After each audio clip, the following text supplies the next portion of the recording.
אהלן חברים, מה נשמע?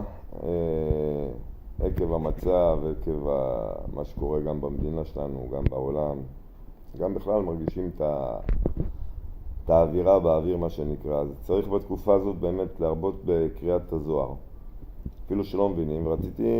אמרתי נשתף אתכם, נקרא איתכם איזה משהו קטן, ותראו כמה מתוק זה. גם דברים מלפני 2000 שנה שתנאים והאמוראים אמרו אותם, איך הם מתאימים ממש לדור שלנו. אליהו הנביא והראיה מאמנה בישרו לרבי שמעון בר יוחאי, זכותו יגן עלינו, שעם ישראל יגאל בדור האחרון בזכות הקריאה והלימוד בספר הזוהר. רבנו החידה כתב שלימוד ספר הזוהר מרומם על כל לימוד, גם אם הוא לא יודע מה שמוציא מפיו, ותיקון גדול לנשמה. הבעל שם טוב הקדוש אמר כי ג' דברים שגם אם לא מכוון בהם שכרו לאין ארוך כלל, שירבה בהם, ואחד מהם הוא אמירת הזוהר המסוגל לנשמה.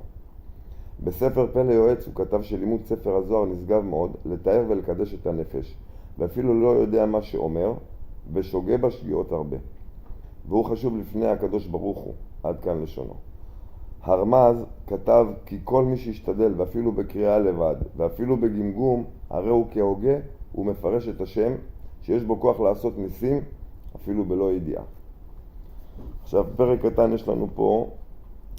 פתח רבי חייא ואמר, ואורח צדיקים כאורח נוגה, הולך ואור עד נכון היום. ההולך בדרך צריך להיות עמו, מי שידבר עמו בדברי תורה, וכך דרכן של צדיקים, הולך ואור, הולך ועמו דברי תורה. דכתיב ותורה אור עד נכון היום. מה זה עד נכון היום? עד שתשתתף עמו השכינה ולא תזוז ממנו. דתנינן, בכל מקום שיש בו דברי תורה, שכינה שם, שנאמר בכל מקום אשר אזכיר את שמי וכו'. פתח רבי יהודה ואמר, רפאות תהיה לשריך, התורה היא רפואה לאדם, לגוף ולעצמות, בעולם הזה ובעולם הבא. דאמר רבי חייא נחמיה אמר רבי נהוראי, הסברת לברנש בהי עלמא בכל יומה, מן דקרי קריאת שמע על תיקונה. זאת אומרת שהתורה עצמה היא רפואה לאדם, לגוף ולעצמות, בעולם הזה ובעולם הבא. שכמו שאמר רבי נחמיה, אמר רבי נהוראי, רפואה לאדם בעולם הזה בכל יום מי שקורא קריאת שמע על תיקונה. ואמר רבי נהוראי הוסיף, בקריאת שמע יש 208 תיבות, כמניין 208 איברים של אדם.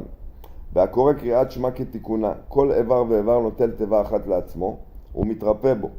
ודע יהיו רפאות תהיה לשריך ושיקוי לעצמותיך. אדהכי. זאת אומרת שרבי נהוראי אומר בקריאת שמע יש 248 תיבות, כמו 248 איברים של האדם. וכל מי שקורא קריאת שמע בתיקונה, כל איבר ואיבר נוטל תיבה אחת לעצמו ומתרפא בו. וזה רפאות תהיה לשריך ושיקוי לעצמותיך. זאת אומרת שמה שאנחנו לומדים פה בלימוד הקטן הזה, לא שאני מבין גדול, כן, אבל דברים כהווייתם, זה כל מי שעכשיו יוצא לדרך. וואלה, יצאנו לעבודה, אנחנו נוסעים באוטו וזה. אם נדבר עם החבר שנמצא לידינו איזה חיזוק קטן, משהו, דבר, להכניס את השם לתמונה, להכניס דברי תורה, איזה ניסים קוראים לנו, איך השם שומר עלינו, איזה שיר למעלות קטן. אוטומטית ברגע שעשינו את זה, יש לנו שמירה. למה? אנחנו עכשיו עם השם, אז השכינה באה ושורה באותו מקום. ברגע שרוצים שלא יהיה נזק במקום, אנשים מחפשים סגולות, עניינים, איך לשמור, כישופים, חושבים. הכל הבל הבלים, אין עוד מלבדו. שיחשפו אתכם, שיעשו מה שרוצים. אם אלוהים מלמעלה החליט שלא יזיזו לכם שערה, הכל יחזור להם בפנים. אז הבוטח בשם חסד יסובבנו.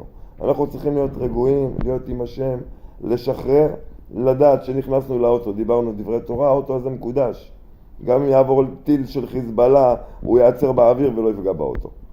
זה דבר ראשון. אז מה אכפת לנו? אנחנו יכולים לעשות מה שבא לנו, אבל נתחיל את היום. איזה שיר למעלות קטן, מזמור קטן שנלמד אותו בעל פה.